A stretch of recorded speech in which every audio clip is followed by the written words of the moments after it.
प्रथम पूज्य विघ्नहर्ता श्री गणेश के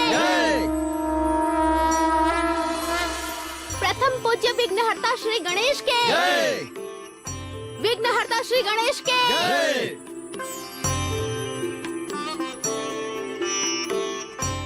विघ्नहर्ता श्री गणेश के विघ्नहर्ता श्री गणेश के। लला आवा, विघ्नहर्ता गणेश के पूजा करा, उनकी सिंदूर चढ़ावा, पुष्प अर्पण करा और उनसे आशीर्वाद ला। श्री गणेश के जय।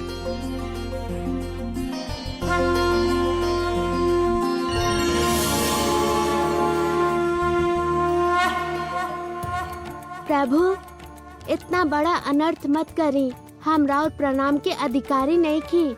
रउआ हमार प्रणाम स्वीकार करी। यदि रउआ हमके प्रणाम करब प्रभु, तो हम पर बहुत बड़ा पाप चढ़ जाई कि गंगा मैया भी हमके पाप के धोए के पुण्य ना लेवे दी है। कोटि कोटि प्रणाम प्रभु। हास्य विनोदता के रउआ से सीखे गणेश। परिहास तो रउआ कर रहल बानी प्रभु, हमार गंभीर बात के हास्य विनोद कह के। ना गणपति, राउर वंदना करे के आज्ञा ता मैया के रहल, त एक कारण रउआ पर पाप चढ़े के ता प्रश्न ही नहीं के उठत। सत्य कहनी रउआ प्रभु, माता के वाणी तो साक्षात गंगा के धारा हो खेले। ओसे प्रेरित होके कइल गइल कर्म त कबो पाप के भय केहू के दे ही ना सकेला।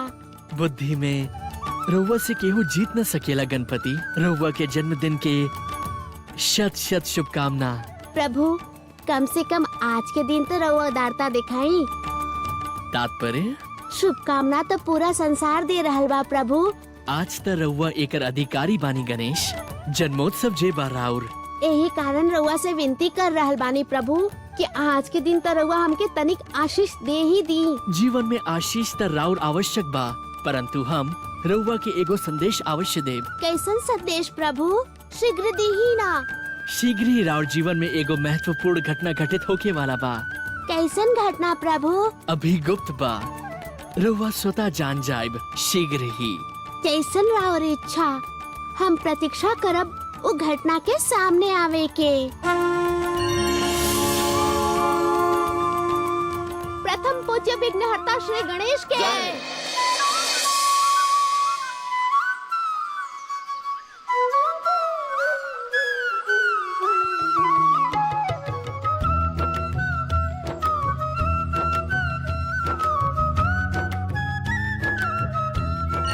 नारायण नारायण।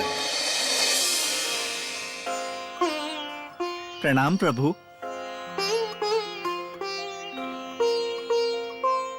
पधारी देवश्री, हमार प्रेरणा स्थल में राउर स्वागत बा।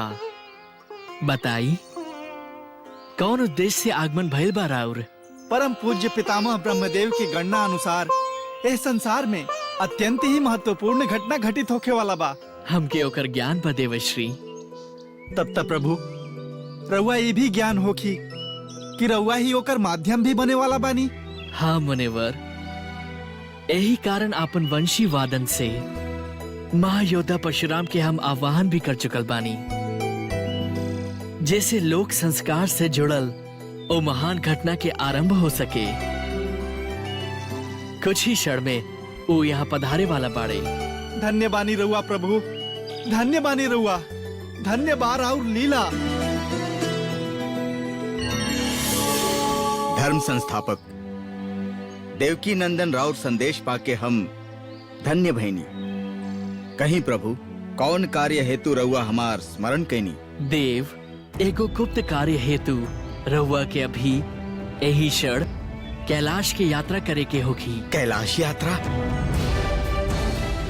प्रभु, रउआ तो हमार मनोरथ पूरा कर दीनी। रउआ कारण हमके अपन आराध्य के दर्शन करे के सुअवसर प्राप्त होगी। कौनो भक्त के ए से बड़ा और सौभाग्य का हो सकेला प्रभु?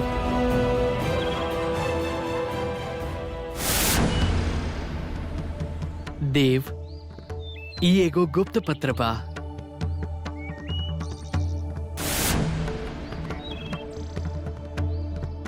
गुप्त पत्र प्रभु? हाँ देव, और एक गुप्त पत्र के रउआ शीघ्र अति शीघ्र महादेव तक पहुंचावे के होगी और ये बात के सावधानी रखे के होगी कि ये गुप्त पत्र अन्य केहू के भी हाथ में ना पहुंचे, अन्यथा अनर्थ हो जाई।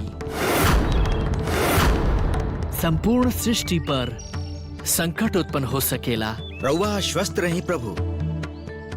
रेणुका नंदन परशुराम रउआ के वचन देत बा कि राउरी गुप्त पत्र केवल महादेव के हाथ में ही जाई। अब हमके आज्ञा दी प्रभु। हर हर महादेव।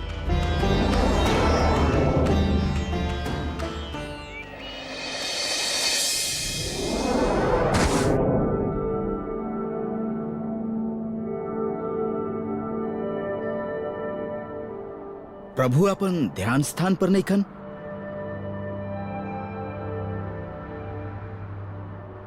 हर हर महादेव, हर हर महादेव।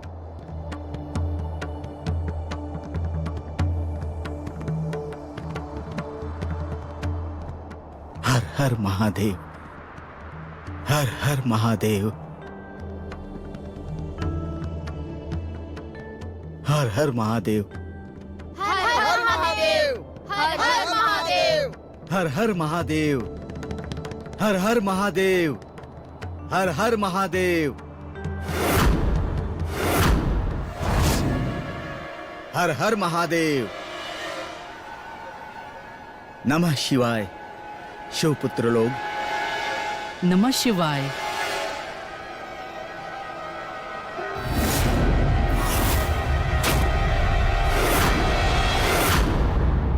हम अपन आराध्य के दर्शन करे आइल बानी। दर्शन अभिलाषी परशुराम बानी हम। रउआ प्रतीक्षा करे के होखी। भगवान के भक्त के भगवान के दर्शन खातिर प्रतीक्षा। हाँ, एकरा अतिरिक्त कोनो दूसर विकल्प नहीं खे। हमके विकल्प ना, व्यवस्था चाहिए। अविलंब दर्शन के व्यवस्था। क्षमा करी देव, अभी रउआ के महादेव के दर्शन कदापि ना मिल सकेला। वो अभी एकांत वास में बाड़े। हमके उनसे एकांत में ही मिले के बा और शीघ्र मिले के बा। आपन ई दंड हमार मार्ग से हटा दी और हमके जाए दी। देव, हट मत करी। हम हट नहीं की कर रहल। तू दोनों अपन हट पर खड़ा बाड़ा। भगवान और भक्त के बीच में बाधा डाल रहल बाड़ा। हट जा हमार मार्ग से और मिले दा हमके हमार आराध्य से। बहुत ही आवश्यक कार्य बा। कदापि ना। आज्ञा बा महादेव के। जब तक वो एकांत वास में बाड़े उनके केहू बाधा न पहुँचावे। यहीं से अभी रहुआ यहाँ से चल जाई।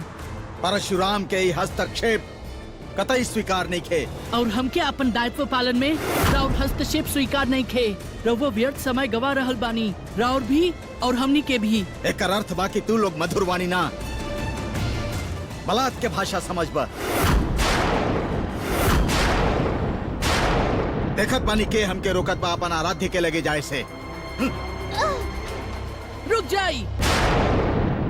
यदि रहुआ एक पग भी आगे बढ़ाओनी ता युद्ध के संकेत होखी। हमके युद्ध के चुनौती दे रहल बाड़ा। हम परशुराम के जे पृथ्वी के क्षत्रियन से 21 बार विहीन कैले बा। अब तू हमार क्रोध में जल के भस्म होकबा। ना बच पैबा तू हमार प्रहार से।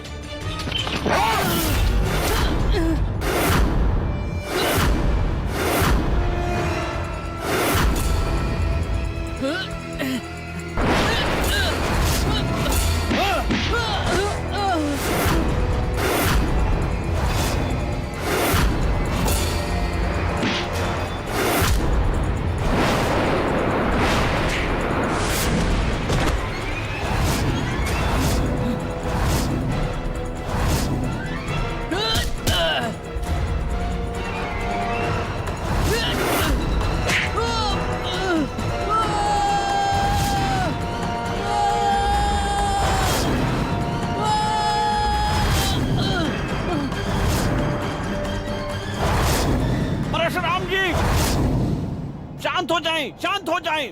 हमार क्रोध अभी शांत नहीं खे भइल। गौरी नंदन, हम तो के पहले भी बता चुकल बानी कि हम 21 बार पृथ्वी के क्षत्रियन से विहीन कैले बानी। कहे के तात्पर्य ऐसन महायोद्धा के मार्ग रोके के भूल मत करी, अन्यथा परिणाम दुखद होगी। देव बोल तो रउआ कैले बानी, मर्यादा भंग करके, हमनी के आज्ञा पालन में विघ्न उत्पन्न करके, ओकर दंड रउआ के भोगे के होखी।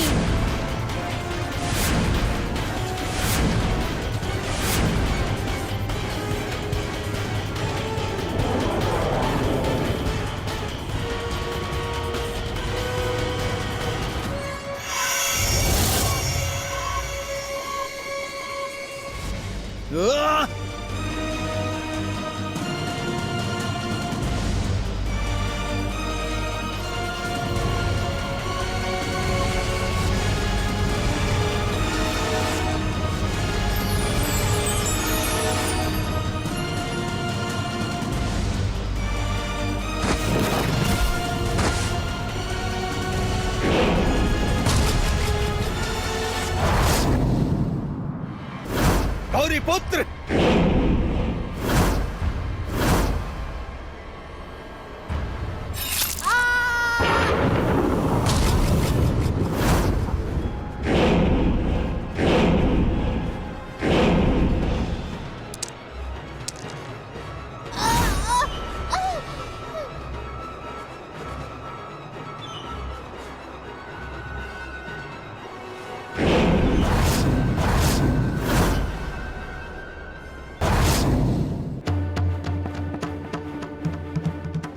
का भइल हमार पुत्र, का भइल?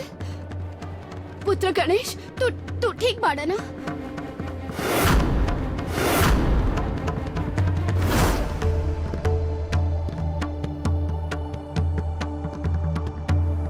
मंगल मूर्ति, हम तो के आज एगो महत्वपूर्ण कार्य सौंपे के चाहत बानी। अवश्य सौंपी पिताश्री, हम प्राणपण से उस दायित्व के निर्वाह करब। तो के स्मरण होखी, आज से कई वर्ष पूर्व तोहार माता तो के आपन कंदरा के द्वार पर खड़ा कर स्नान करे गई रहली। स्मरण बा। पुत्र होखे त तोहरा समान आज्ञाकारी पुत्र होखे, तो उनकर आज्ञा के पालन करे हेतु आपन प्राण के भी बलिदान दे देले रहला, परंतु जीवित रहते हमके भी उकंदरा में प्रवेश करे ना देले रहला। हम तो केवल पुत्र धर्म के पालन कैले रहनी। आज तो के पुनः वही प्रकार अपन पुत्र धर्म के पालन करे के होखी। अपन माता के कंदरा द्वार पर वही सजगता, वही सावधानी से खड़ा होके के होखी, ताकि हमनी के एकांतवास में केहू भी बाधा न पहुंचा पावे। आओ भाग्य पिताश्री, जे रउआ हमके योग्य समझनी, वचन देत बानी, केहू भीतर प्रवेश ना कर पाई। हमके विश्वास बा। कार्तिकेय, आज्ञा पिताश्री। तू सब शिवगण के संगे गणेश की सहायता करबा। अवश्य। चलें देवी। परशुराम!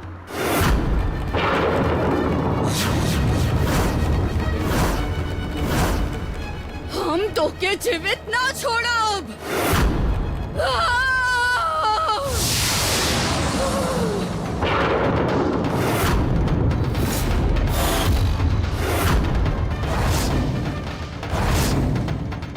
हमार पुत्र के घायल करे वाला दुराचारी, हम तो के जीवित ना छोड़ब। हमार पुत्र के तन से बहल रक्त के बदले हम तोर वध करके तोर रक्त से स्नान करब, अभी यही क्षण।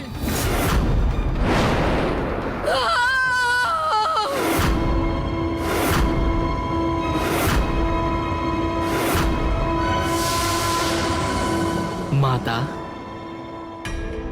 राव क्रोध उचित बा। परशुराम भयंकर अपराध कैले बाड़े, उनके दंड अवश्य मिले के चाहिए, परंतु दंड देवे से पूर्व ओ कारण के भी जानल आवश्यक बा कि धर्म के निर्देश के पालन करे वाला परशुराम ऐसन कायले का है। श्री गणेश और अन्य सबका रोके पर भी वो रुकले काहे ना।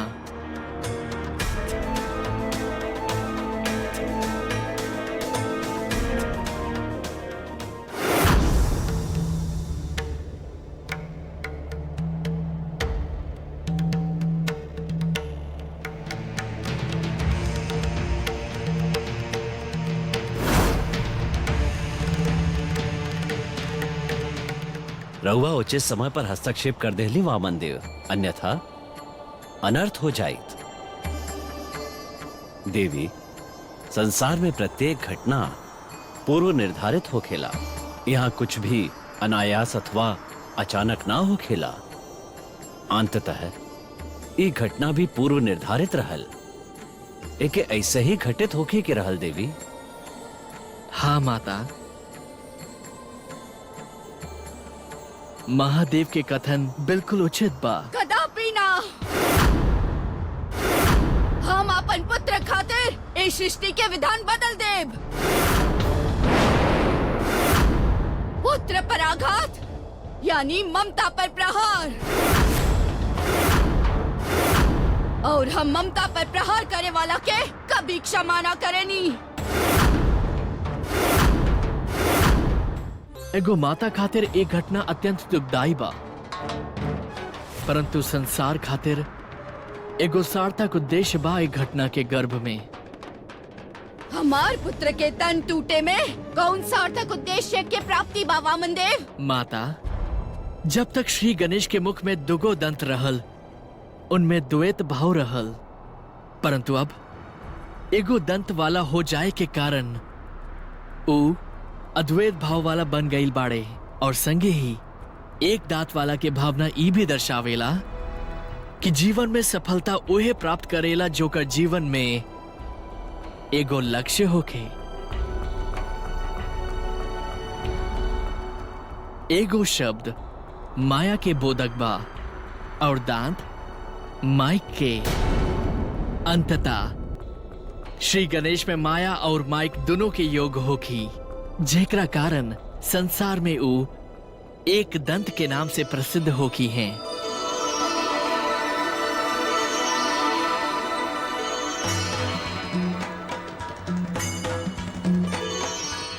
हम क्या क्षमा करें प्रभु।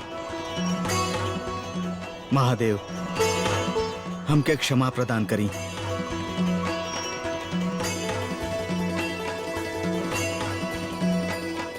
एक दंताय विघ्नाय च वक्रतुंडाय धीमहि तन्नो दंती प्रचोदयात्।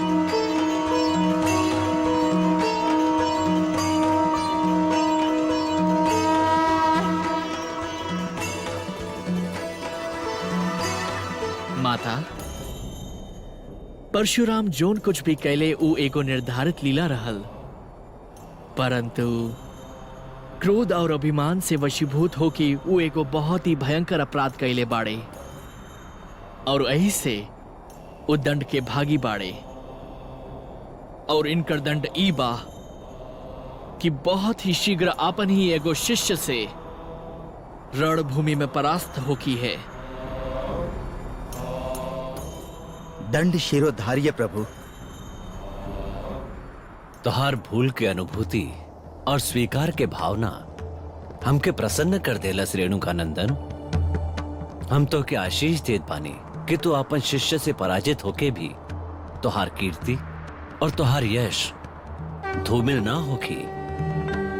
तू सदैव अमर रहबा, अजर रहबा। महादेव, शांत हो जाई माता, शांत हो जाई, अपन मूल स्वरूप में आ जाई माते।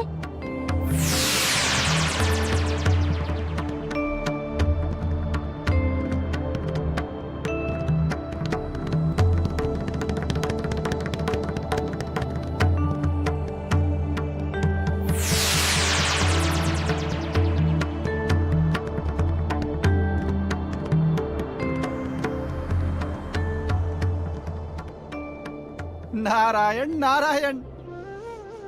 ब्रह्म वाक्य अटल बा, होनी के केहू टाल न सकेला। जौन घटना के घटित होके से श्री गणेश एक दंत बनले। उसे लोक संस्कार के एगो नया अध्याय संसार के समक्ष प्रस्तुत हो गई। नारायण नारायण, सत्य कहनी रहुआ प्रभु, उचित कहनी। धन्य बाराउर लीला, धन्य बानी रहुआ प्रभु, धन्य बानी रहुआ। साथ ही ई भावना भी उद्घाटित भइल कि यदि मनुष्य के कोनो क्षेत्र में सफलता प्राप्त करे के बा तो ओके एको लक्ष्य साध के कर्म के क्षेत्र में आगे बढ़े के होखी तथा जीवन में गुरु और आपन परिवार के आदर ही ओकर धर्म होखी। उनकर अपमान अधर्म होखी, अपराध होखी। यह बात सार एक घटना के जेके आत्मसात कर आपन आचरण में संसार के उतारे के होखी। नारायण नारायण, सत्य कहनी रहुआ प्रभु, सत्य कहनी। रहुआ कोटि कोटि प्रणाम, शत शत नमन प्रभु, शत शत नमन।